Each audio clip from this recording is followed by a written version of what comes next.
Hi, Kimberly here. In this video, I'm going to walk you through how to put together this mini book folio. It is a very easy structure and it's perfect for carrying a little notepad with you. And for those of us who still like writing down things with an actual pen or pencil, it works perfectly, fits into your purse or backpack or whatever really, really well. And it's just paper. It might get a little bent up, but if you know how to make them, they're super easy and you can make another one when you need it. Or like myself, you can make several because I just can't seem to get enough.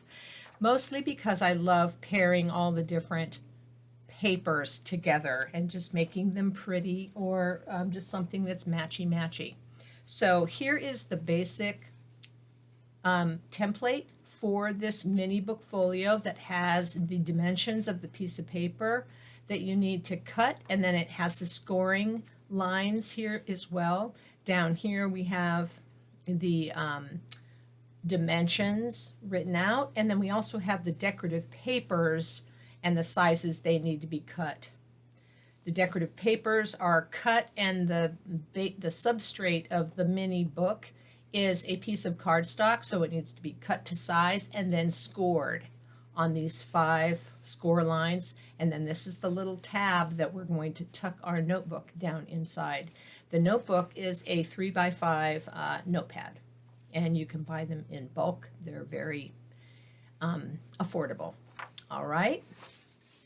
Oh, and I was going to say, if you wanted to take a screenshot of this or just snap a picture with your photograph or with your camera, then at least you would have these written down. If I get extra time, I will put it down below in the box underneath in the directions box of the video. All right. I just wanted to show you a variety of different papers, and the fun part is picking your papers and then coordinating them. Front cover, back flap, they can all be different papers. I like them color coordinated. And then sometimes I like to add a little, I call it a gewgaw, a little piece of ephemera on the front that makes it pop. And right here we have a little pocket. You can keep receipts in there. I've tucked little tabs in there for things I want to keep my hands so they don't get lost inside my big backpack purse. I've used origami papers.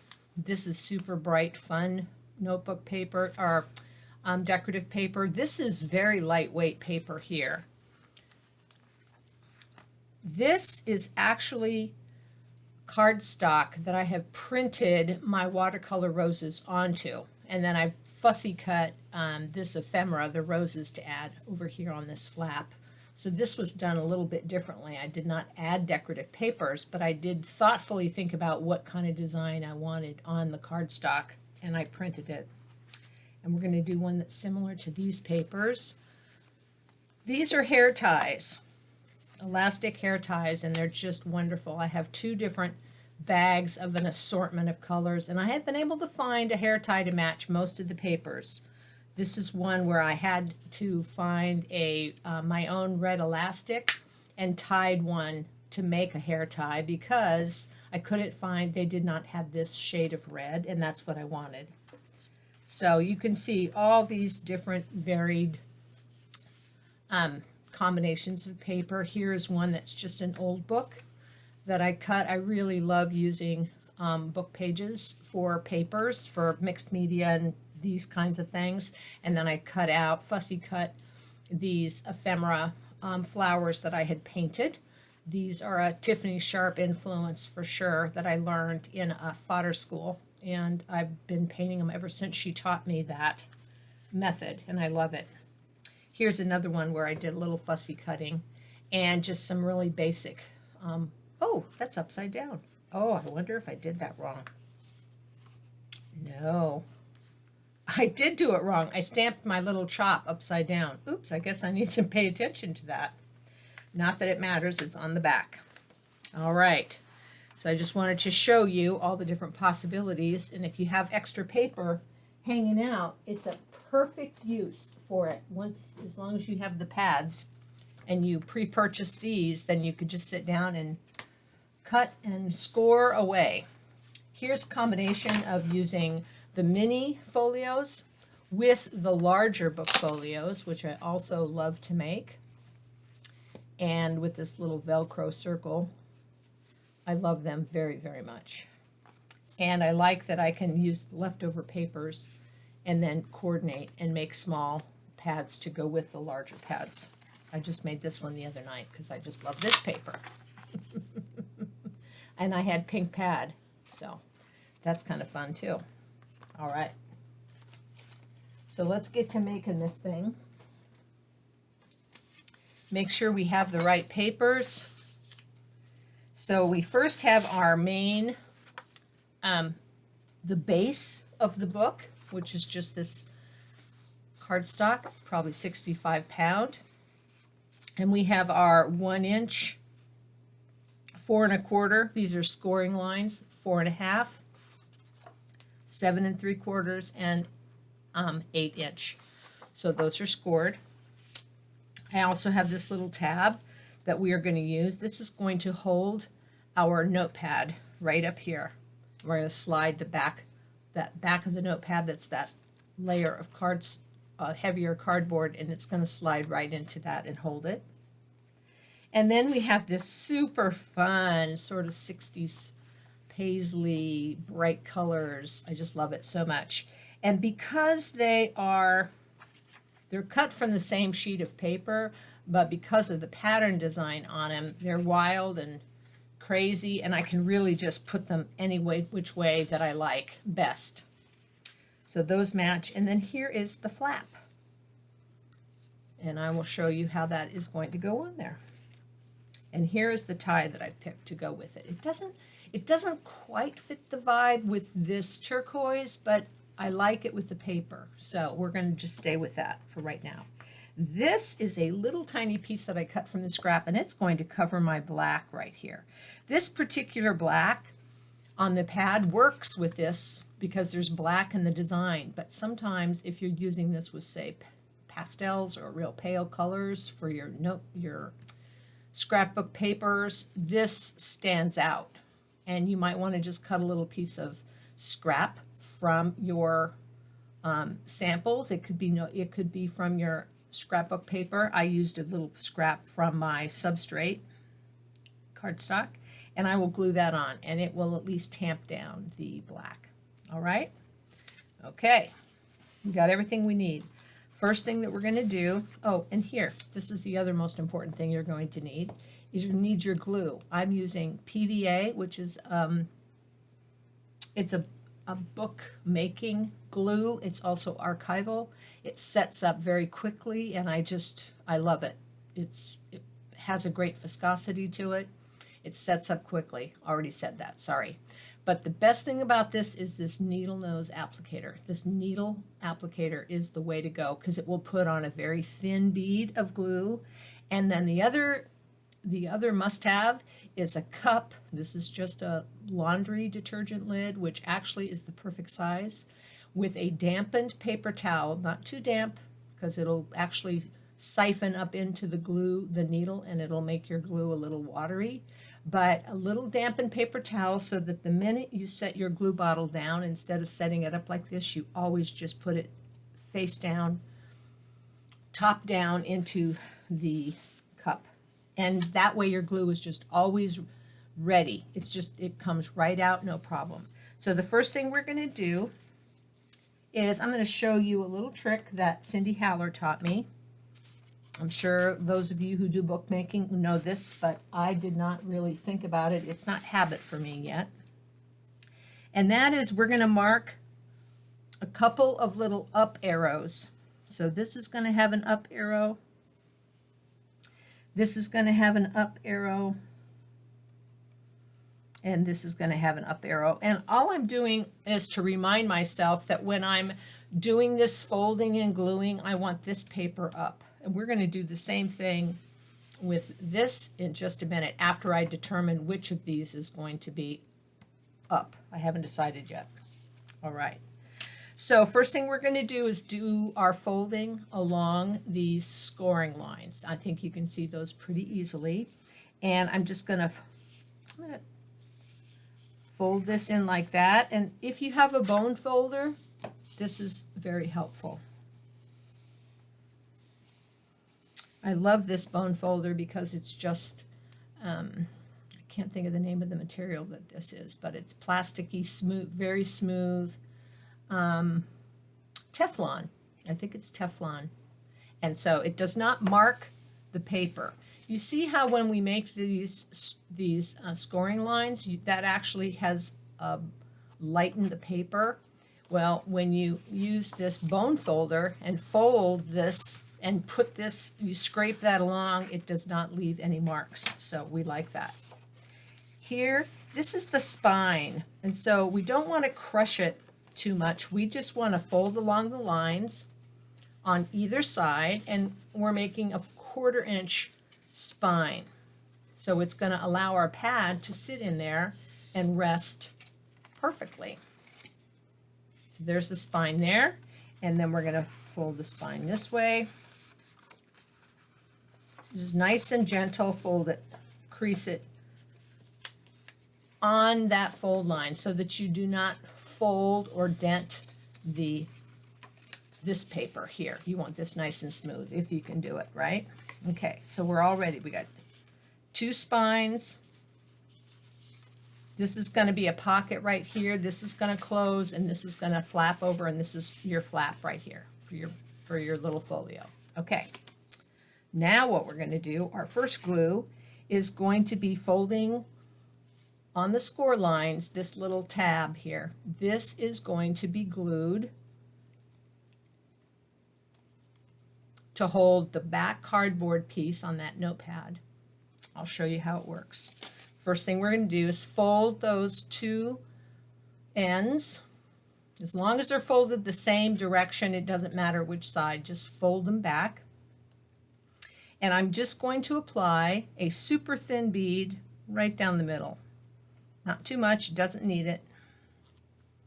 Okay, I'm going to fold it in like this, and then I'm going to do a close-up so you can see. So here's the top, right? We're going to just eyeball this. I'm just going to come down 1/4 inch from the top of the book.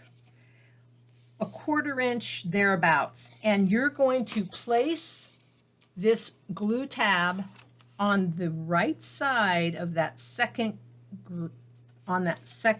groove. So let me put this in here, and then I'm going to do the same. Eyeball it. It's going to sit just on the left side of this groove, and I'll show you why. So if they're cut properly, and you have a little bit, you have like a few seconds to move that with the glue is still a little viscous before it sets, and you have just a few seconds that you can push it and manipulate it and move it a little tiny bit. So I'm about a 1/4 inch, but you can see I've got it right on the right side of this groove and right on the left side. And that's so when you fold this over, there's no impeding that spine. It folds gently and easily. So the pad will not be in the way. And I just push down and hold that for a few seconds. And we're not going to slip the pad in there yet. We're just going to let that set up, because it won't take very long, but I don't trust it. If I put the pad and accidentally pull on it, it might rip the paper. All right, so now let's go over here. We're on the top side here. Let's go ahead and glue our flap. And the only thing we're going to do for the gluing of the flap is apply a thin bead, again, right at the top, but I'm about a 1/16 of an inch in and at the corner. If I get any closer to the corner or the edges, it will, and if I get too thick of a bead, it will squeeze out, and I don't want that. So, and before I push this closed over, let me show you a little trick that I really like. This is going to be a pocket. if I flatten it out and then press it real hard, it will glue this flap of the pocket flat to this paper. And what I want is to create a little tiny open right here so that it's easy to tuck things into. And the trick to doing that is creasing it like this and holding it on the glued edges, and then sort of with your fingers, not hard, but just sort of pressing. Can you see this right here? It's forming a little opening. I'm just holding it down, and I'll show it to you. So see that? Look, it creates this little pocket. So it's easy to slip things in. If you pressed it flat and held it real hard like that and held it down flat, it's hard to get stuff into because you've done such a good job of gluing it down, okay? All right, so now we have, let's do this. Let's just lay our pad in here like that. Close that, and now you have your book substrate is all finished. Now all we're going to do is glue our decorative papers. Let's go ahead and glue this little piece of paper. So I just cut a little scrap that will fit on top of this black. The black actually works pretty well with the paper I've chosen, but oftentimes that black is just way too powerful and dark. But I kind of like just covering that up so it's not the first thing you see when you open the book. Your eye doesn't just immediately go to that. There's still this, you can actually cut a piece that will go up and over and around, but that's like just too much sugar for a dime, as my friend Jan used to say. All right. So now let's look at our decorative paper. So I'm trying to decide which is going to be my cover and my back and my flap and which ends are up. I like this for the front, although maybe I'm going to do that. Nope, I'm going to do this. Oh, you know what though? I have to remember that the flap is going to close down on it. So you know what? This might be better because you can see this whole flower. Whereas this, if you put this here, it covers the flower up. So that's why you sort of make a decision. So I'm going to glue, this is going to be up, following my own advice. This is the back, up, and then the flap, let's see what works best. I think this is going to be, I've got some nice diagonal coloring going on here. This is going to be the flap. So I'm going to put a little line like this. And I'm also going to do this just to remind me of which is up. And this is up, right? And this is up. It's amazing how quickly these things can get turned around. So we're just doing that to ensure that we get everything the way we want it. All right? I'm going to take no time at all to do this. Excuse me. And again, about 1/8 of an inch from the edge. Very quickly. It doesn't have, you don't have to do this quickly. I'm just trying to make it so that you're not having to stare at me adhering glue, because that's kind of boring. Okay, we got our top edges. This is our front, and I'm just going to eyeball it so that I've got about 1/8 to 1/16 of an inch all the way around the edge. And if you use those directions, those cutting measurements that I gave you, then that's what you'll have.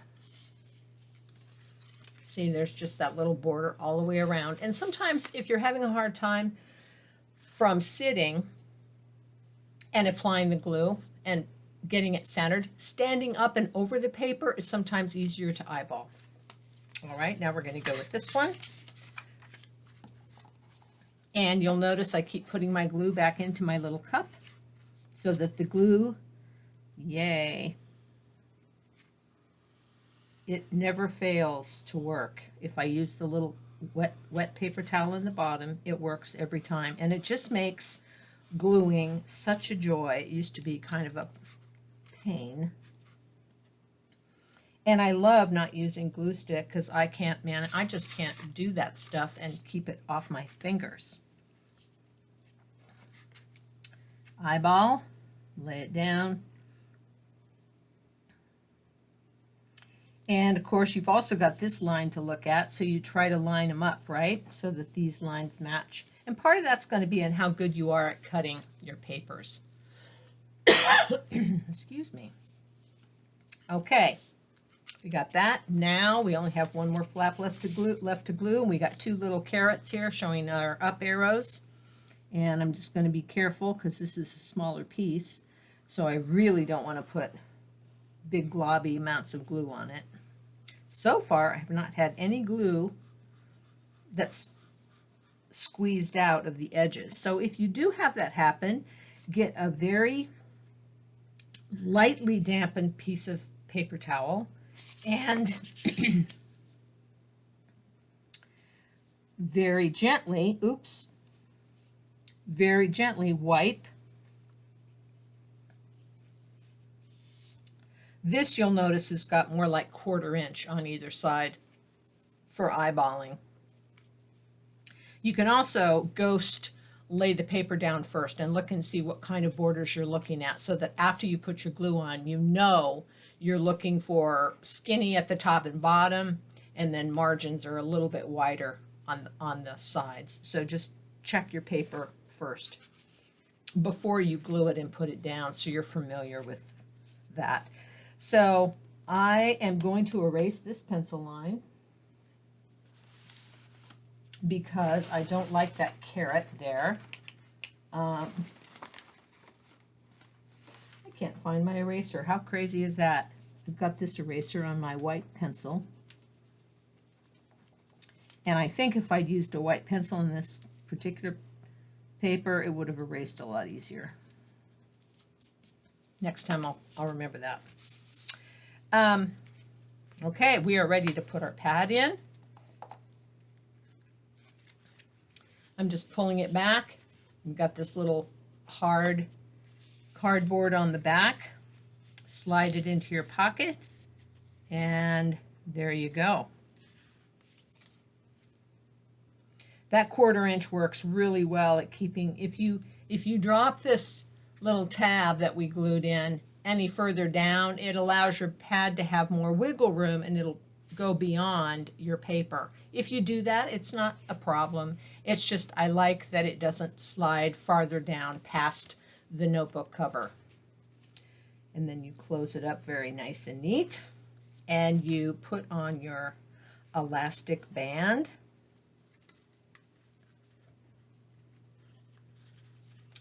And slide that on. Like I said, this lavender works so well with the paper, and it's okay with the cardstock, but it almost would work better if you had a dark purple paper cardstock.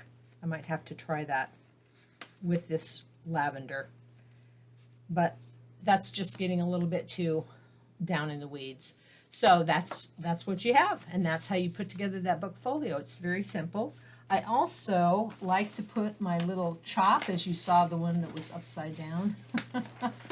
And I don't have a black ink pad on my desk at the ready, but I do have my little chop that I carved. You can see the KY there, and I'm just going to use a water-based marking pen. It's a Tombow marker, and I'm just making sure I've got coverage on that whole stamp surface. I'm going to huff it, make sure the ink stays nice and wet, and I'm going to put it over here in this lighter area. It's just fun to put a little signature on your folio that you've made. And then over here, I'm going to just very gently, with a 03 marker, write the year. All right. All right. Hey, thanks a lot. And I hope if you make one that it goes together as easily as they do for me. All right. Thank you. Bye.